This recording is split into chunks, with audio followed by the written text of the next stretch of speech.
Welcome back to the 318 podcast with Mitchell, Clark, and Tommy Fleury, co-host. Holy,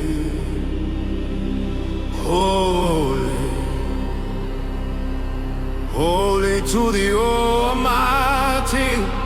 All right. Well, welcome back. Now, so for our last session, we had like a work as worship lesson plan, and now we are talking about training elements, nutrition. Now we're kind of switching mindset more into the fitness side, the athletics world, since we have a guy with plenty of experience in this realm, and me with a moderate amount of experience in I read this a realm. book here and here. You do a little bit of work with it here and there. Yeah, some of it. There you go. I do own the studio. I don't own the studio, but I'm a director of the studio. Yeah. So first question we kind of like wanted to talk about is what kind of split we both use in terms of training. So I'm gonna go first with myself. It's gonna be quite simple. Then we're gonna go to Mitchell because I think it's gonna target a lot more of the people that are dads or are really busy people like sales reps. So for example, I work about 20 feet from a gym. So I can go work out pretty much whenever I want to, and I can make it like an hour break. I can go to the gym. Mitchell is a bit different. Like he works from home. He's a sales rep. You have to go to different sleep clinics, sleep studies places, and he also has a kid. So it's a little bit different. Correct. So for myself, I'm actually on the split, maybe changing my training split. I'm doing a bro split, which means that Mondays is chest, Tuesdays is back, Thursdays, let me do it again. Mondays is chest, Tuesday is shoulders and abs, Wednesdays is back, Thursdays is arms and abs, and Fridays is legs. And sometimes I'll put a little like pull-up, push-up combo on Saturday, which I'll just do 100 reps of each, which is like 10 reps of pull-ups, 10 push-ups, slow, controlled, mind-muscle connection, mechanical tension, all those things.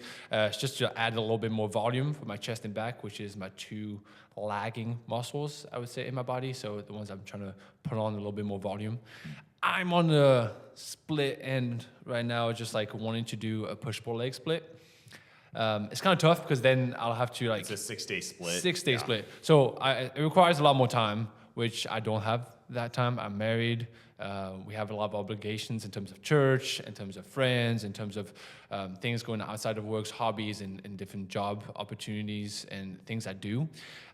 So the time is going to be probably the most restricted thing I have. So I do like my split right now.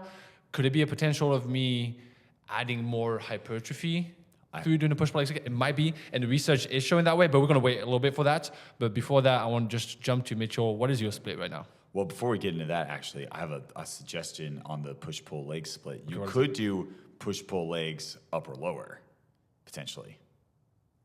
Yeah. Potentially. So I'll go kind of what I do. Sure. And I'll kind of go into what I do and what my philosophy is with my training regimen. So back right now, what I'm doing is an upper lower, but with my lower body days, I will also put in arms. So if I'm working out like an hour-ish, I'll do the first 30 minutes with legs and then the last 30 minutes with some sort of, and by arms, I mean like bis, tris, and like shoulder, essentially, particularly my side delt. So I do just blast a ton of lateral raises. That's what I'm doing right now. So when I first had my child, it was actually like a 3-day split, and it was just like 3 full body days. Just get in there and get what you can get done. Jeff Nippert is a huge believer in full body, which I think, I mean, and when he like presented it in terms of like volume over the week, I mean, it makes sense. It does. There's something about it I like, but it doesn't work super well for me. I like having a little bit of a focus point on it. A pump factor. There's a pump factor. It's also like, I guess the way that he does it is he'll cycle in what he starts with first, because like if you want a chest focus day, you start with chest and could end with legs, or you could start with legs and end with chest. Like whatever you're starting with would probably be like your focus point for that day. Yeah. In that sense, I think it works. But I don't know. There's something about it. I think a big thing. I haven't seen the full video why he did that. I just saw that he did do that for a good amount of time. He was doing like a 5 to 6 day a week split of full body. It was the central nervous system adaptation part of it. Is like he was going moderate for most of his body in the central nervous system. That he was not taxing on it, and he was working it every single day on the full body, Yeah. on every single tissue. So it was adapting and getting more efficient. And I think, I don't know, it's difficult. Depends on what you're doing for the training volume. Because if you're doing a lot of like deadlifts, squats, bench press, something that taxes the central nervous system quite a bit, it's difficult to like do a squat, deadlift, and a bench in the same day with any sort of real intensity, because you're gonna fry yourself pretty quickly in that. And even in the powerlifting program, like I've competed and powerlifted I did it for 4 years, I believe. And I mean, it was awesome, but we didn't even do that. Like if we did do bench after we did some deadlift, like it would be a light bench, Sure, or it'd be high volume bench. It wouldn't be like that high like strength kind of factor. Like it would be 5 reps. It'd probably be 12 reps, pause rep, and it'd just be something just to like add a little bit more volume to the training. Yeah. So your split, what is your split? Well, so my split right now is upper, lower, but the lowers have a little bit of an arms bias where I'll do some bicep curls, triceps, and some lateral raises just kind of on the tail end there. Mainly because my legs, I'm mainly just in maintaining mode. If anything, I'm trying to grow my calves and my quads a little bit. I'm a very hamstring and glute dominant individual, as there are a lot of people that played sports in high school. Sure, yeah. And so because of that, and my calves, when I did my competition a few years ago, the judges specifically said, like, your calves are a little bit of a weak point. So I needed to work on my calves a little bit more. But you did men's physique. Yeah. And you even call that out? Yeah, for did? calves. Well, because it's the board shorts, so really your glutes and your quads are covered up, but your calves are the only thing that's showing. So really, if you're going to men's physique, if you're going to train any body part, like lower body part, you need to train calves. Because it's the only thing that actually pops during the competition. So our goal is to compete in a men's physique, maybe classic physique. We'll have to make like a decision on that. Probably men's physique. Probably men's physique, yeah. I've never competed. He's competed once. Our goal is to compete in the men's physique by April or March, I believe, is next year. So we got to get on it. Like, I got to figure out what's my training program going to be, because I need to bulk maybe for 5 or maybe 7 more pounds and then cut. Yes. Like, really cut soon. And the reason why, so a lot of research has been showing the benefit of doing a push-pull leg split, which is training every single muscle twice a week, which increases even more the muscle protein synthesis factor of it. Also targets the central nervous system more effectively. It doesn't just destroy muscle and then you have a whole entire week until you're doing the muscle again. Yeah. It doesn't have that super hard, then rest, super hard, then rest. It's kind of like you're sprinting twice a week at moderate effect. Instead of doing sprinting super hard one time a week, you'll have more benefit doing it twice a week. So I see that science of it. I really like the kind of like the bro split. I think it's been frying one system. It's worked super well on my body. It's worked super well. Being from an ex-skier from playing football, which is just upper body, lower body, upper body, lower body, to go into a bro split, it just feels good. I like that pump factor. Yeah, I think so. Here's my viewpoint on it, because I've listened to the science about it, and I understand that more frequency tends to be a little bit better. On the other hand, though, with a bro split, I feel like, because there is some overlap, right? If you're doing chest day, you're also doing some shoulders and triceps. If you're doing pull, you have some biceps and rear delts.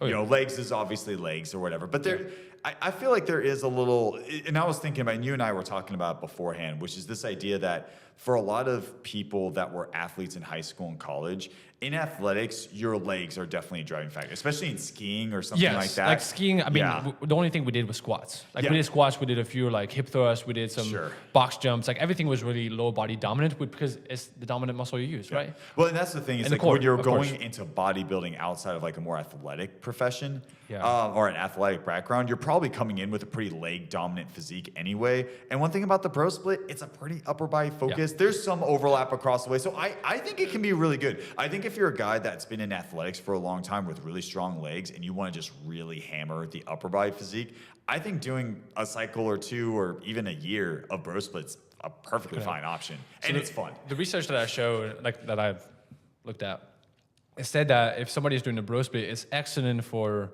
an athlete or somebody who does bodybuilding to do it in the off season. Why? Because you got a ton of calories you can eat. Sure. Like you got a good amount of time until you can do your next training session, and you can like fuel it sufficiently to grow. The point where you want to split, like you want to go to a push-pull leg split, is when you start cutting. Why? Because you want the most amount of muscle protein synthesis towards a specific tissue. Because you're such in a deficit that you got to maintain that tissue. It doesn't require much of a tissue to be active, but have it more frequently will keep your body from maintaining that muscle tissue. So if you have it more frequently, then it's maintained.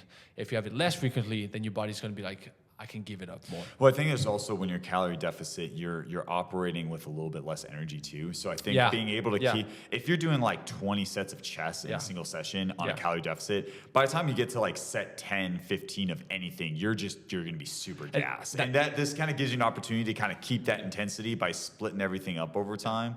So and it could be also in terms of overall volume. Is like when you think about you got to be in progressive overload to get stronger, to get bigger, to get better. You got to be in progressive overload. When you're cutting calories and you're getting so low in calories that your energy has been taxed, it's not really possible. So maintaining that strength is essential to keeping that muscle mass. And I think that's the main thing with like higher frequencies is they are really good at preserving strength, especially and energy. Energy. Energy to that tissue, and the central nervous system is like moderately active and is trained more frequently to that tissue. And I love Jeff Nippert, don't get me wrong. Him and you and I have different. I don't know. I'm thinking about my views on Mike Isertel. I know there's been a lot of controversy that's come out about him recently, but well, that's a whole different podcast. Really? But we'll get into that in a little bit. But I do like him. I think he's got a really good thing to say. Yeah, I think he's got some. Good He's stuff. like slow eccentric, controlled concentric, even and full range of motion. I think and that's what Jeff Nippert says too, and it shows in science. Is like if you control the negative part of the rep, which is the eccentric part of the rep, and you have a full range of motion, and you have a proper technique, like that's pretty much all you need. Intensity and proper training, like that's pretty much all you need. If you have intensity and you have a slow eccentric and a good full range of motion, you're pretty much good. Your calories is the only thing that's going to be, and your nutrition is going to be the only part that you need to focus on. Well, talking about Jeff Nippert's like full body days, again, theoretically, it does seem that higher frequency does produce more muscle protein. Just for me, if I'm going really hard on a certain muscle part, I need at least a day or two to kind of recover that. Like I don't like doing chest, because theoretically you would be doing chest 5 times a week, and I just don't. Maybe it works for some people. For me, it's just because if you're doing a full body, you can't take every single set to failure. I mean, you probably shouldn't be taking every single set to failure anyway, but you should be pushing pretty reasonably hard. Yeah. And it's hard to push hard in every set, but you're also doing every body part every day. That's why for me, right now, it's kind of hitting everything like twice a week. I feel like for frequency's sake, 2 times a week I think is pretty optimal. 3 times I'm like, maybe. For me right now, because my arms are a weak point, I will hit lateral raises and biceps and triceps like 3, maybe 4 times a week. Yeah. But I think anything beyond that, I don't know. I need a little bit. I think a good benefit to you would be to do the exact same movements every single week and to progressively overload by like 10 pounds every single week. I think that should be something that can help you a ton. Yeah. Certainly in the size factor. And I think you should do it first. Yeah, I definitely, I do try to take the biggest strength because you do it at the end of your workout and you're taxed, you're done. You want to get out. That's why I do a lot of the compound movements in the beginning. Like if it's an upper day, I will usually start with bench press or leg day. Just do the arms first. I mean, bench press, like you said, like your chest is not. Your chest is not your weak point. You know what I'm saying? Yeah. If you really focus on like bench press, yes, you'll lose about like 10 pounds with bench press, which is like more of an. I see what you're saying. Like if you're trying to bring up a part, like doing it first in the workout. Do arms first. Do arms first. Tax your biceps, tax your triceps, tax your shoulders, and then go into doing a bench press. Which, if anybody's watching this, like, it's gonna take some weight off your bench press. But if you target tissue and you want to grow your arms first, then give it the most amount of energy. That's fair. It makes sense. That's a fair point. Well, I know Jay Cutler did he would always hit calves because in the same point, his legs were huge, but his calves were not quite up to speed. So huge at the end, Yeah, I should hit calves first. If I were to do anything, I'd probably hit lateral raises and calves first of every exercise. Which calves is kind of interesting because like the insertion point and also genetics have a huge component. Your overall genetics have a huge component towards how you look. Like for example, I have a friend of mine. He's got a tiny little waist. And I mean, he looks absolutely just massive. Yes. But he's also 20 pounds lighter than I am. I weigh 235 pounds. He's around 215. But he looks much bigger than I do, or a little bit bigger than I do, actually. Just because he has a small waist. He has broad shoulders. He's built that way. His genetics are built that way. I'm more built like somebody who's a skier, somebody who's a football player. Like, I've got a little bit wider of a waist. but I gotta take my genetics to the point as far as I can bring it towards opening up my lats, getting in broader shoulders, doing the stuff that can make me have more of a V taper, but I'll never get to that point that. Yeah, I think my boy genetics days was are- I was very like, because I did a lot of military style training, like push-ups and pull-ups were a big part of what I had done for a long time. Yeah. So I actually didn't bench press until after college. Period. Like I would play around with it a little bit, but I didn't seriously start benching until after college. Calisthenics? But because I had done so many push-ups for so long, as soon as I started getting to bench press, it blew up really, really quickly. It did. Even to this day, my bench press is scarily closer to my squat max than it probably should be. I don't know why my squat weight has always been, deadlifts have always been awesome. Like deadlifts, I can deadlift a lot of weight. Bench press, I can bench press a lot. My squats are by far my weakest point. Which is funny because I have like a very strong hamstrings and glutes, so you'd think I'd be a lot stronger at it. In squatting. So for me, it's bench.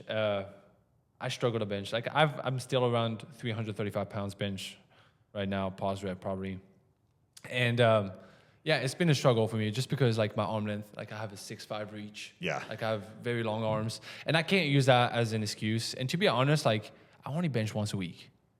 Like that's always been something like That would be I if gotta you do increase that. more If frequency. I really want to be good at benching, Yeah. I gotta really take down my frequency of just hypertrophy of the in terms of movements outside of bench and just add more bench to it. But that's not my purpose. That's not what I want to do. I want to build more muscle. That's really my target right now. I want to build a bigger chest. I want to build bigger. My lats is really the thing I want to grow the most. But my arms take over a lot of the time. That's why I only use straps when I do back, is because my bicep will take over. What kind of straps do you use? I don't know the name of it. It's just the one you put around and you strap it once. I need to do that. I really need to do that because my back is also something that I'm trying to focus on more. Mainly because since it's such a big muscle area, like one thing I've been doing with my training program is prioritizing the bigger muscles more. Like as much as I love training chest, it is a relatively smaller muscle in comparison to, like if you're comparing chest to back, your back is so much bigger than your chest. And so I'm trying to have my stronger training too. where it is. So I'm trying to have my training kind of reflect that a little bit, where there's a little bit more of a back emphasis. And there's a lot of training that comes into this in terms of technique-wise. That's why when you see a lot of people, I don't know if the camera can see completely, but if you row right here and you're bending your arm so much, because every time you're doing flexion right here, you're going to engage that bicep. But if you can get it a little bit lower and not do that much flexion, you can use your lats more. Yeah. So that's how you can get more lat development. And a lot of people were like, I can't hold the weight anymore. It's because they're using so much of the bicep, which could be engaging the brachioradialis, which could make you tired sooner without having that much stimulus from your back. So that could be an issue, but that comes with training technique. That's why when you're doing something, do it properly, do it efficiently by proper intensity, and also do it controlled in full range of motion. I think that's the most essential part. One thing that No matter what split you're using. Yeah, one thing I've also find like in the science-based lifting community, one thing that's been making a lot of rounds is like the long length partials. Dude, I love those. I The do. science behind it is so good. Yeah, I was gonna say. I think people lost that in the past few years. Yeah, what's your take on that in terms of like the science behind it, and then how would you use it in a practical sense? How would I implement it? Yeah, Dude, I love long length partials. Certainly for individuals that don't have the time to do like multiple sets, like only have maybe 45 minutes, and harder muscles to target, let's say the deltoid. Like a lot of people have a hard time engaging the deltoid, so that could be a good movement for that. So let's say you take lateral raises. The way I would use it for those individuals is you can do 10 reps of lateral raises, then you can't go full range of motion, knowing the length and tension relationship of your muscles, by lengthening them, they're weaker. So if you just do this, at the end, you can't go full range of motion, you're doing proper technique, you're still using the deltoids, you're still activating that muscle. It's still getting target. It still could have an opportunity to get more stimulus, engage higher motor units, and get more muscle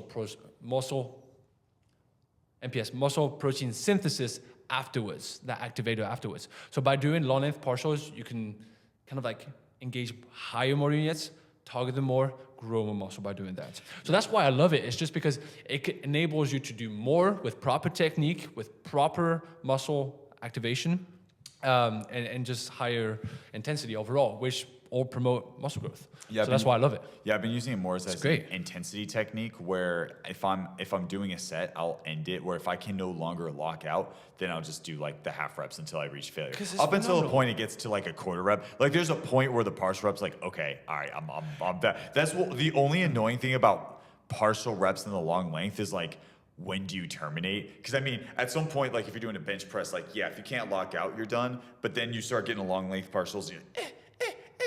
I don't know. It depends. Like in long length partials, it doesn't mean that you do like momentum reps, if that makes sense. You can't just do like movement reps, like you're moving around back and forth. It's got to be, you got to do the movement. So for example, in bench press, horizontal adduction, that's going to be the movement that's going to engage your chest. So you got to do that movement, right? You can't just be swinging back and forth. Sure. So if you go decently high and you do halfway up, half all the way down, it's going to engage your chest, and you're going to get burnt out. Specifically. Oh, no, for the sure. hardest part is like if you're doing bench press, make sure you have a spotter because you will not bring that bar all the way back up. The thing about like long length partials for like compound lifts, it's a little more difficult, especially for bench press. Yeah, you definitely need a spotter if you're going to do that. I don't even know you can do that in deadlift. I don't. Honestly, I use the machine a lot. I use the machine a lot when I'm doing drop sets.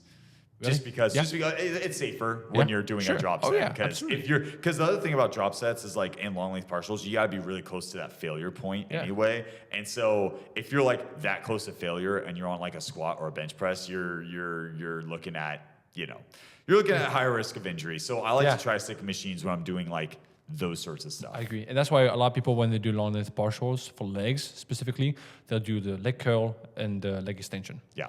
Because they target one tissue. They target one group of tissue, quads, hamstrings, and they target them effectively that you can really do the long length partials. I love them. I think they're great. They're fantastic. I think we should move on to nutrition. Go ahead. So let's start off with a question for you. So nutrition / supplementation. Okay, what if you had to pick your top 5 supplements that you would take forever, and only 5? What would those 5 be? I know what they are because we talked about it before. We talked about it right before this. So I'm acting like this is going to be a surprise to me, but we were talking about that. Multivitamins. Everybody needs their micronutrients. You need it. Your body needs it. Take those. Take multivitamins. Make sure you're taking them with food. They absorb better. They be used much more effectively. The second, I put omega-3 or omega-6 fatty acid. Those two, multivitamin and omega-3 fatty acids, they have to be used if you're deficient in those two. You have to be taking them. So I need vitamin D, omega-3. Those are essential things that your body needs and can't produce by itself. You need to take them. If you're taking enough through your diet, that's great. There is an upper limit that you can take that could be detrimental to you. It's quite high. I don't think you're going to take it through your diet. So it's kind of a safe bet by taking multivitamins. It's saying like, I don't know if I want to take all the vitamins that I need. I don't know if I want to take all the omega-3 and omega-6 fatty acids that I need, but it's a safe bet for me. I know I've done it. I've took it with food. It's good. I'm good. Like it's like a safe bet. It's like sure. You know, it's like life insurance. You know what I mean? If something happens, I have it.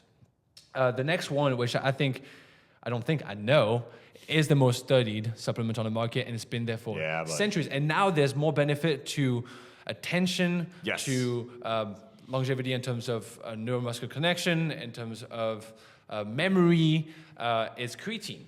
And I'm going to put creatine monohydrate. I know there's a lot of studies right now in creatine HCl. To be quite honest, in terms of how much you should take in creatine HCl, I've seen a lot of stuff. This famous brand that says 750 milligrams, and it says it's 7 times more effective. That's not true. It's not 7 times more effective. And if it is, the research that I've seen hasn't shown that. But I've got some other brands that do 2 grams of that, and it's been efficient. Would you say it's at least as effective as monohydrate? It's or pretty much the same thing. It just 99? adds on hydrochloride, which makes it absorb better. It does show that it's absorbed better. It absorbs more efficiently. I feel like than if you're creatine trying to monohydrate. take if you're taking creatine for like nootropic effects, you're trying to slam down like 20 grams in a day. Maybe that would be a bit more useful. Because I mean, sneaking down 20 grams of creatine monohydrate might put a little bit of digestive. It will. But not for me. I tend to tolerate it pretty well, but I do know some people that. So don't. and the problem with that is like people just want to get done with the creatine. The way you're going to absorb creatine better and more efficiently is by taking it with carbohydrates. So if you want optimal, like there's 2 things you can do to make your absorption of creatine more effective, is doing it after workout and taking it with carbohydrates. Okay. If you don't do that, it'll still absorb. Don't worry about it. I didn't know about the carbohydrate thing. Yeah, it'll still be fine. But creatine HCl has been proven to be as effective under lower doses this is why people take it, and because it doesn't give you that digestion issues, like the GI tract issues. So right now we have multivitamin, fish oils, omega-3, creatine. And then number 4, whey protein. Why? Because it has the best amino acid profile by any source of protein overall. And that's by the high content of leucine. By having a high content of leucine, a lot of brands that are vegan brands, I forgot the name of some, but they match the amino acid profile by using vegan sources. In terms of leucine, valine. Do you know? Isoleucine, and then so they match those, but whey protein is just the most effective. Do you know Lane Norton? Yeah. Okay. Yeah, I know. He did his PhD on like muscle protein synthesis with like different protein sources. And it was pretty like if you are vegan, it's like it is very possible to get them all in there. But the problem is you have to kind of mix and match different because the amino acid profile isn't quite as complete. You have to mix and match them and kind of put them together in order to make it match. So you can, but at the same point, like there's just no beaten whey isolate. And most of the time in those whey proteins, the lactose is kind of like taken out of it. So if you're somebody who's lactose intolerant, unless you're somebody who is a vegan and has like some sort of ethical boundary towards that, then I understand that, we understand that, and then that's something like, okay, you can go something to more of a vegan protein. But just so you know that anything that's going to be a vegan protein is not going to be a complete protein. It's going to be lacking some amino acid to make it complete. So you got to add on another source of protein, which whey protein brands already do that. And if they don't do that, they're terrible whey protein brands. Not whey protein brands, vegan protein brands. But in terms of if you're somebody that's not vegan, whey protein is the most effective source of protein that you should get. Correct. I 100% recommend it after workout. Limit the fiber in it after it in terms of absorption, and limit the amount of fat in it in terms of absorption. What's your favorite brand? My favorite brand, from a taste perspective. I love BPN, Bear Performance Nutrition. Oh, I didn't know think that. he's an incredible human being. Bear Also. Oh, is that Bear, the hybrid athlete dude? Yes. The so he used to be guy? Yes, that guy. He used to be a bodybuilder, then he became a powerlifter. Then I now didn't know he he's had his own supplement brand. Yes. Oh, cool. Dude, it's exceptional. Really? It's so good. I didn't know he made a protein powder. It's Do you Bear have to get it Performance. online? Okay. It's also available in HEB. I feel like we're like selling his stuff. Is it really? This program was brought to you by HEB. No, HEB, BPN. BPN and HEB. HBN, please sponsor us, please. BPN. We love you. We want BPN. And BPN. I love the guy. I mean, we're both believers, and he's a believer. Dude, I listened to Bear Nick quite a bit when I was actually prepping up for Ranger school, just because like, you know, he was a Ranger and a good athlete and all that kind of stuff He's a cool too. guy, man. He's a cool. He lives in Austin, Texas. We live in Dallas, Texas. If you want to visit us, please come see us. Come on the podcast. And then the last one, before we spend too much time on this, is going to be, we put caffeine. Yes. Caffeine. Which our wives are not going to like us for, but they're not. Well, I don't think our wives are against you taking caffeine, but it's our use of, I think, to be honest, it's kind of like what they've been taught by other people that are, I would say, uneducated about energy drinks and about pre-workout. People who tell you that energy drinks are more detrimental to your health than coffee, and I'm going to say Starbucks coffee, they are uneducated because they don't, like, it's the same amount of caffeine. Like Starbucks coffee, a venti has 360 milligrams of caffeine. Starbucks is so overrated, by the way. Although, unless you want to sponsor us, then you're not overrated. Most energy drinks have 200 milligrams of caffeine. Yeah. And have been proven to not be detrimental to your health if you take them moderately. I'm not saying like take 5 a day. I'm telling you to do 1 a day. But in terms of exercise performance and in terms of mental performance, there's probably nothing better than caffeine. Yeah, as much as because I know you and I are very much into nootropics right now, and it does help. But at the end of the day, like caffeine is the biggest bang for buck supplement from a performance standpoint, both in the gym and probably in a work environment. I mean, I try to tailor how much I'm having throughout the day. I try to keep it under like 400, which is what the CDC recommends. Yeah, exactly. So I try to keep it under that. Still good, but you know, anyway. But no. Yeah, I take a little bit more than he does. How much do you take in a day, do you think? I probably take around 500, to be honest. But you're bigger than me too, though. Yeah. So the ergogenic effects, which is the effects of performance on caffeine before a workout, has been shown to take 3 milligrams per kilogram. So, for example, mine would be 310 milligrams. Okay. Because I weigh about 110 kilos. Oh, interesting. No, that'd be 330. Well, let me do the math real quick. Wait. Yeah, So that'd be about three times. That'd be kilogram? 330. Yeah, it'd be 330. 3 milligrams per kilogram. How many kilograms are you? I weigh about 110. 110 times 3. three. Yeah. Okay. Yeah. 330. I'm about 330. So that would be the ergogenic effect, the optimal ergogenic effect of caffeine before a workout. And it's said to take about 45 minutes to have this maximal effect. So that's the ergogenic effect for caffeine. And they did it under VO2 max, strength, in terms of pain perception, all those things, all those measures that are really important in terms of efficiency and performance in sports. That's what I'm supposed to take. Of course, I'm not going to take that much. I usually take about 200 milligrams before a workout. And sometimes I don't even take any. It's just like, I know that it helps me in terms of mental performance, in terms of mental focus. So that's why we put it in a kind of like, and if you combine it with L-theanine, it's also going to have less of the jittery effect, but more of the focus effect. Oh, that's interesting. Okay. Yeah. So that's why most of the like pre-workout brands or mental focus brands, when they put caffeine, they'll put L-theanine with it because it doesn't have the jitters of it. It gives you more that mental clarity and that focus effect. So I think the last thing we'll end on, because we will need to wrap up, but I think the last thing we should go on is in preparation. Let's see. I think we're going to try for like March or April of next year. I think is when that competition is. I think so. In like Lubbock. It's in Lubbock, Texas, right? I think it's in Lubbock. That's yeah. awesome. So what is the top? Let's just say like top 3 things you're going to try to focus on prior to the competition. And then I think for me right now is my nutrition is pretty good. We're going to talk in the next episode about more nutrition in terms of calories, in terms of protein you need and all those things. So we might take some guests in about who are more, because I'm a nutritionist. There's people that are dietitians and know a lot more than I do. And we could probably bring them in and tell you more about like why taking that amount of protein might be beneficial to you, or why that amount of calories does this or that. I actually had a conversation with somebody at church today that had some questions, which is kind of awesome. Yeah. But Who was it? it was a guy from 25 Project 25. Okay. Have you heard of that? It's kind of I think you sponsor kids. Oh, is it that because we had the Missions Expo today? Okay, It's gotcha. kind of you sponsor kids. Awesome. And you kind of help them in terms of their education, and it follows through all the way into past the university.